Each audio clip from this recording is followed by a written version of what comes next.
Mama murder me. Mama murder me. Mama murder me.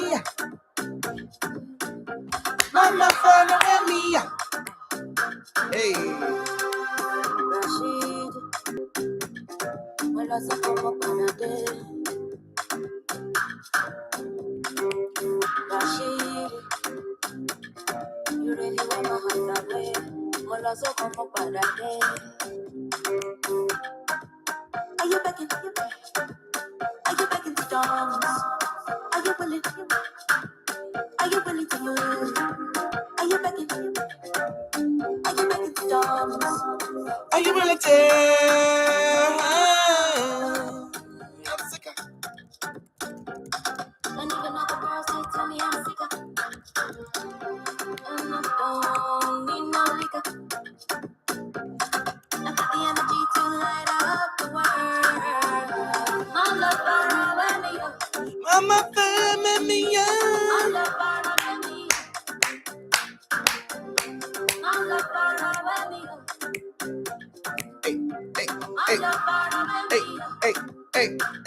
Hey, welcome in, y'all. Welcome in. All right, I have to do another Fighting the Good Fight Politicking podcast episode. It's been a while. It's been about a month. But it's time for me to get it on again because there's so much going on in the region. And so I really just want to just get it all off my chest. It's always good to get it off your chest when you see harm happening. And you got to heal. You got to reconcile. And my way to reconcile is by telling the truth on what I see and the things that are happening. So it's been a while since we've been together. Here you are again. Welcome to the Politicking Podcast. I am live. I am recording. And the intent of this podcast is to really highlight the corruption that's going on in the region when it comes to education, when it comes to city government. I don't spend a lot of time in the city government realm, but I do highlight some things that I know are just absolutely out of control. So if you follow me a little bit, you see me doing that a little bit. But I spend most of my time in education because that's where my background is in. Education, leadership, understanding what's going on in the systemic world of American schooling institutions. And so that's what politicking is all about. It's about highlighting the corruption. Most of the corruption are in local school systems because that is a power institution that has the power to drive communities. And so we've got to make sure we pay attention to what's happening in our schools. The most powerful entity in a community is the school board. Any group of people that lead dollars, that allocate resources and dollars to how schools are ran, those are the most important people to pay attention to in the decisions that they are making in any local jurisdiction. Okay? And so welcome again to the Politicking podcast, Fighting the Good Fight Politicking. So let's hop right in. The first thing that I always like to do is start off with a Buddhist philosophy. Again, for those that don't know me, I have been practicing Buddhism for most of my life since I was 10 years old. My mother converted when I was 10, and I really picked it up myself personally in my early 20s. And since my early 20s, I've been a fearless practitioner for about 22 solid years. And so I want to start us off with just some guidance for today. Let's pull up Daisaku Ikeda's guidance. All right, so an hour ago, let me see. This one is what I'll read, I think. What's today, the 27th? All right, let's read this one. For the 27th. Now is the time for you to cultivate your mind through reading. That will decide everything. There is no limit to how far your potential will reach if the earth of your mind is cultivated and well nourished. Within each of you lies a vast field of infinite possibilities, and reading is the whole which is till that boundless frontier. Let's ask ourselves this question. What kind of person is truly great? Nichiren Daishonin, who was the original Buddha that founded Nam-myoho Renge Kyo back in the 1500s, cited these words. Since the law is wonderful, the person is worthy of respect. Since the person is worthy of respect, the land is sacred. The person who upholds the supreme law, which is cause and effect, deserves supreme respect. This is true humanism. How respect worthy then are all of those who are striving so hard to spread the mystic law, which again is cause and effect. You know, you reap what you sow. You got to bring out your best selves. You got to give forth your best self. If you don't do that, you give out negative crap, you're going to get negative crap back. And so it just continues to talk more about, you know, at the end of the day, a great revolution of character is just a single individual will help achieve a change in the destiny of society and further will enable a change in destiny of humankind. So if we can each realize our own human potential, live it to the fullest in our highest selves, try to change our heart and see all people as human and respect the dignity of life, we would get somewhere, but we don't do that. So that's what we've got to strive to do. So that's what I always like to start off with is just some guidance real quick. I usually have a clapper or a sounder, but I ain't got none of that today, so I'll clap for myself. Woo-hoo, woo-hoo. Okay, so always like to hop in the next to, since this politic and podcast, fighting the good fight is all about oppression, the three types of oppression, capitalism, colonialism, and white supremacy. It's always super important to me to make sure we talk about reminding ourselves of our worth as people of color, especially Black people on this planet of ours, of America. There's so much happening. There's so much happening when it comes to oppression. It comes in so many different ways.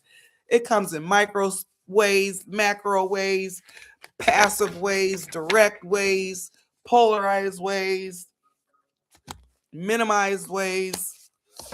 There's just so much that it happens when you live in a society that functions on white supremacy. And so we have to remind ourselves of how to navigate this oppressive society, you know? And so we're going to pull a Tinder reminder card. It's been a while since I've done this.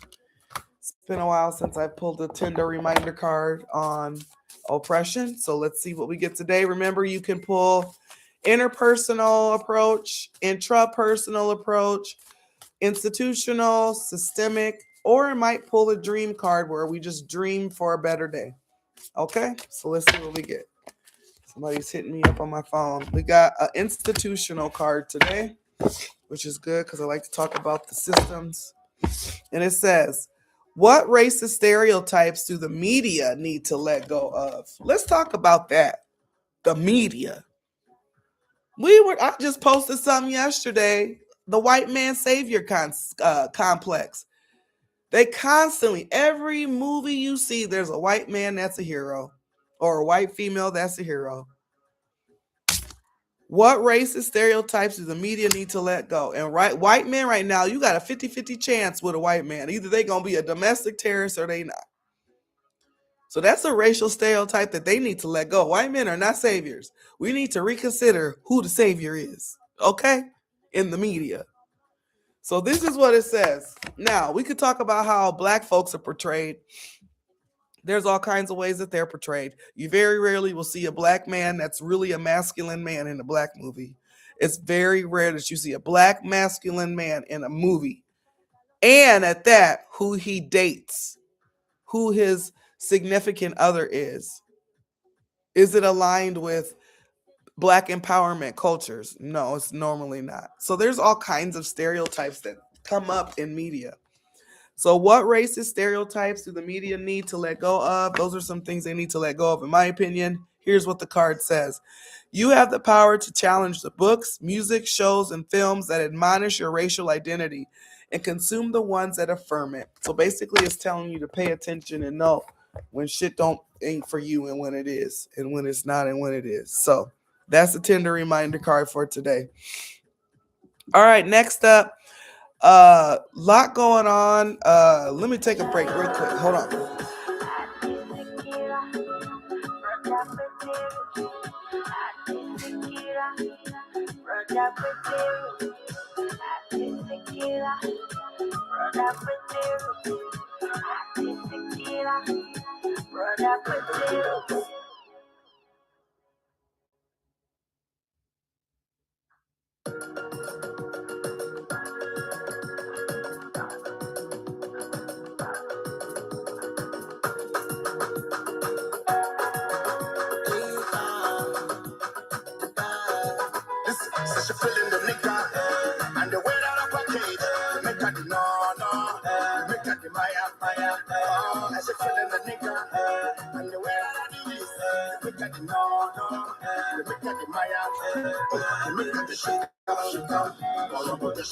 Right.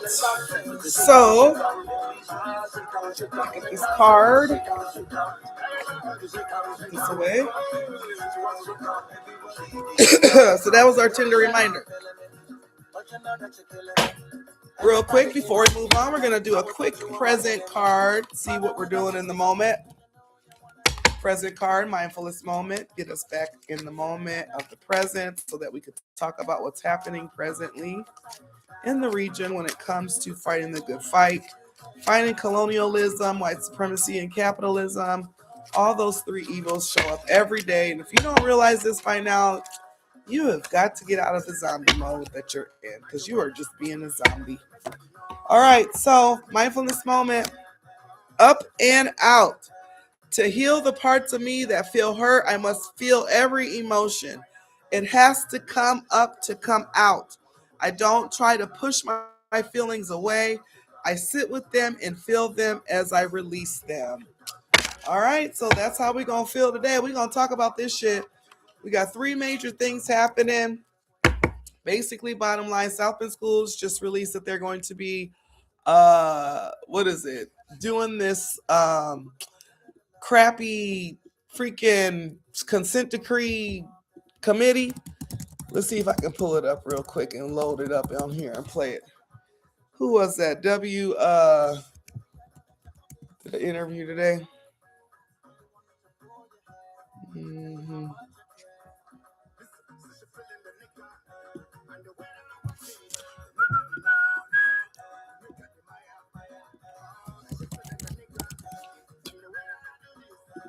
Let's see what we get.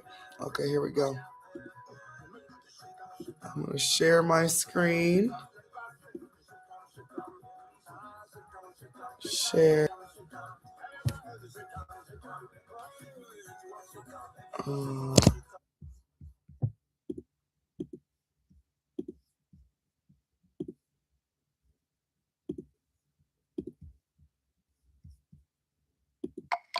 From dreamer to doer, bridging the gap between where we are and where we want to be, turning passion into profession, finding your true calling in a career, and bringing your dreams to life, it takes two things. New at 5 disciplined schools. Recent data revealed back in November showed Black students were disciplined at a higher rate over students who aren't Black. Now the district is planning to take action. WSBT 22's Nick Outhoff spoke with the school board attorney about the study that they plan to conduct. Recent data reported back in November in a consent decree showed Black students in South Bend schools are 1.7 times more likely to be disciplined over non-Black students. And what's so sad about Nick, guys, is that he thinks he's really doing something, and this shit is the same shit they've always done. They always report a stupid, black kids, committee, we're going to committee. And South Bend Schools never does the work. Now, the school officials plan to conduct a blind review of discipline cases to determine if race actually plays a role in this data. Based on looking at other schools and some of their disproportionate discipline data, that suggests when subjective behavior, a bad attitude, being insubordinate, that oftentimes leads to a higher rate of discipline among Black students. Augustino says the subjective behavior discipline for Black students is higher than objective behavior like smoking or property damage. The corporation plans to form a board of committee to overstudy. He just admitted, he already knows. There's plenty of evidence that already shows that Black students proportionately disciplined for subjective reasons. So if we already know this is an issue across the board, why are we studying it? Why aren't we just putting in the efforts to train people? Why are we wasting time? Who would serve as your board, but the goal is to understand specifics of data before drawing conclusions. But we still see the problem recurring. And so the question is, what else is going on here? What other factors might be involved? Racism. And we don't know those, but I think we need to dig into what those might be. The district plans to do 2 different types of studies, a blind study and a deeper dive into race, playing a factor in district discipline. For the blind study, the district plans to look at the discipline without any reference to race for consistency with the current code of conduct. If the district finds inconsistency, the district will need to dig further. For example, tonight I said, like, if we find a small group of teachers is responsible for a high number of discipline cases, then we know we've got to address this group of teachers, what's going on there. School board member Marcus Ellison tells WSBT 22 it's important to not attempt to craft a solution without fully understanding exactly what the problem may be. School board vice president Carlos Leyva leaving a statement to WSBT 22 about the study. In part, reducing disproportionate discipline is about fairness, consistency, and keeping kids learning. Address all the factors to see how we can make the experience here more equitable across all races. Officials say they expect this timeline to be completed over the next 6 to 9 months. In the studio, I'm Nick Outhoff, WSBT 22 News. All right. Let me stop it real quick. From Dreamer. 1 second. Oh. There we go. That's how we do it. Yeah. So we already know what the issues are. Like I said, the issues are racism. They just need to train people to be anti-racist, and they need to put in place culturally responsive MTSS protocols and make sure that they're equitable, they're done with fidelity and consistency, and people are held accountable. That's all it takes. That's all it takes. Builds positive school cultures. That's what it takes. You don't need to waste 9 months to analyze some fucking data. Train teachers how to be non-biased and uplift your positive school culture. That's all it takes. So they're wasting time and money. Wasting time and money. We already know that there's racism in school discipline. The data's been out for over fucking four damn decades. We already know. And the district's already done past conversations, digging at data, looking at subjective reasons why kids are being pushed out, and every year since, each year the data's gotten worse and worse and worse. And now it's plateaued at like 65% of their suspensions are black fucking kids. It's out of control. Waste of time. Waste of time. So let me move on to the next topic that I wanted to discuss. I think I lost my little sheet here, so let me pull that back up. Because that is just a waste of time. But that's what's going on there. The next thing that's happening, of course, is in just lack of leadership across the board. You got Elkhart County, who's got a bad report of placing a lot of black children on a school to prison pipeline. The largest school system in the Elkhart County is Elkhart Community Schools. They're supposed to be getting me data in the next 2 weeks about what their discipline data is. But in the meantime, you got teachers creating assignments that are culturally insensitive towards black children, and really even white children too. To be honest, every damn freaking kid. The whole approach was jacked up. So that's what's happening in Elkhart. You got that all over the media and all over social media. WNDU, South Bend Tribune. The assignment is posted out there. Teacher didn't even actually use the correct historical figure. Ruby Bridges said Ruby Payne, which tells me that the teacher must have been reading books about racism, because why are you thinking about Ruby Payne? So it's just crazy. So that's out there. So that just proves not only do they have the Elkhart County report that shows that they have high numbers of black children being placed on a school to prison pipeline, you have teachers using curriculum and instruction approaches that are culturally insensitive to black children. It's just out of control. Elkhart. And then, of course, the last school district, Benton Harbor, that superintendent is just basically immoral at this point, not being responsive to parents' requests, direct requests, being ignored, delegating things that should not be delegated to other entities, should be dealing with things head, face, and on since you created the issue. And so immoral leadership is just continuing to take place up there, and people sweeping things under a rug, and it's really sad. So it's just a shame. just across the region, how it's just coming out. And the thing about all of this is that it connects to the overall picture of the country and America's just hatred and harm that it's always held on to. What did I say earlier in another video? Death, disease, and destruction. Since 1492. In its own ways, it's manifested as death, disease, and destruction.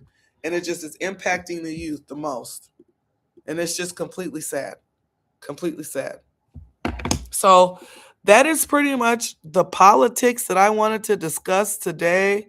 Let me pull this up, though, for you real quick, since I talked about it, because I can find that. Let me pull this up. Let me see here. I'll pull this up, too.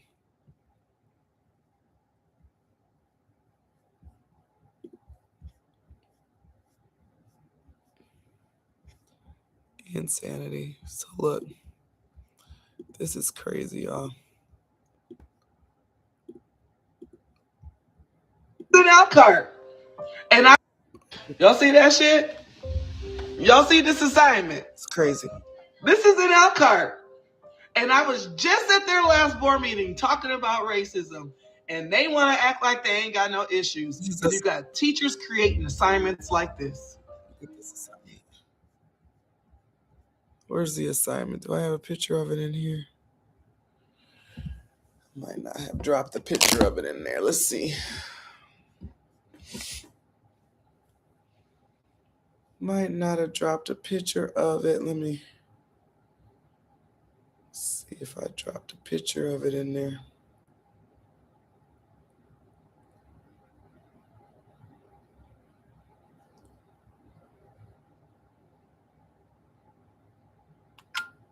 All right, let's try again. Telling white kids, black kids, brown kids, telling children to hate on a black child. Why would you do that? Such a wrong way to approach an assignment. It makes absolutely no sense to do that. Pretend like you're a white kid and remember you hate her. Remember you don't like her. You don't like her, so really be like, you're black. You look like a monkey. Your skin is dark. Like, why do you want kids to say bad shit? Just them saying bad shit, they're putting bad shit in the universe. Like, why would you do that? On page 2, you will find a true story about Ruby Payne. So first of all, you said the wrong fucking name. It's not Ruby Payne. It's Ruby Bridges. She was the first black student to attend an all-white school in the South. Well, you should have been more specific and tell them where the fuck in the South. Did you have pictures? Did you show them? What is the South? South what? It was not embraced by the whites in the school at all. They were horrible to her. She even needed a police escort on the way into the school to protect her. What does that mean? They were horrible to her. Not embraced. Your job is to write a story as if you were one of the white students in that school. Please know you hate everything about her being here just because of her skin color. Build a story as if you seeing her coming to the school. What? Build a story as if you seeing her come into the school. That don't even make sense. Oh my Lord. Fill in the story plot on page 3. Then use a plan to write a story on page 4. Include dialogue. What you see in the story must also be in yours. That's crazy. This is a horrible, horrible writing prompt, even at that. Like, that's a bad writing prompt. Like, that's not even a good, well-written writing prompt. That's horrible. So, that's a damn mess. That's a mess. That's a damn mess. Damn mess. It's just sad, y'all. Completely sad that this is happening in the region. So y'all need to pay attention to your school boards because they're producing children that are producing the adults that produce citizens in the community, and quality of life, high or low, all comes from the school system.